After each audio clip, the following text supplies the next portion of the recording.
When you driving in your car and you see somebody you pass, beep, beep, beep, beep. This isn't a midweek motivation, but it's more of an end of the week motivation. But every time I've opened up my Bible, I've gone to Proverbs chapter 3, verses 5 and 6. It says, trust in the Lord with all thine heart and lean not on your own understanding. In all your ways submit to him, or to acknowledge him, and watch him make your paths straight.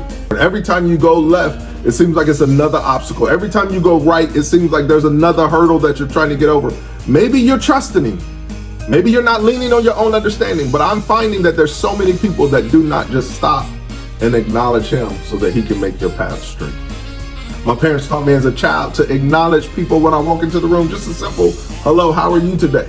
Just a handshake. Hi, how are you? Yes, sir. No, sir. Like, just to acknowledge people. I mean, we do it all the time with our friends. I see some friends coming by. Hey, what's going on? You driving in your car and you see somebody you pass. Beep, beep, beep, beep.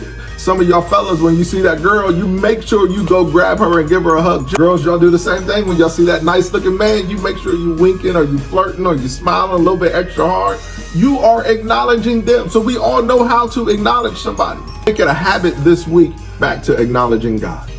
Just when you wake up, before you grab your phone, before you jump in the shower, before you run out and start your day, sit on the edge of your bed and say, you know what, God, I acknowledge you today.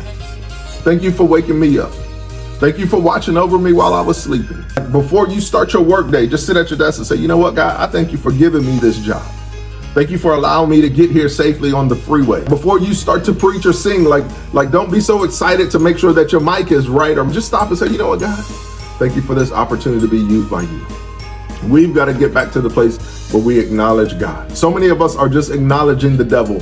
Man, the devil is in my job. The devil is messing with my children. The devil is in the church. The devil is all over social media. The devil is in my finances. Like we're acknowledging all that the devil is doing, and we're never acknowledging God. Like, God, thank you for giving me the income that I have. I want to acknowledge you by paying my tithes. I want to acknowledge you by just giving this offering.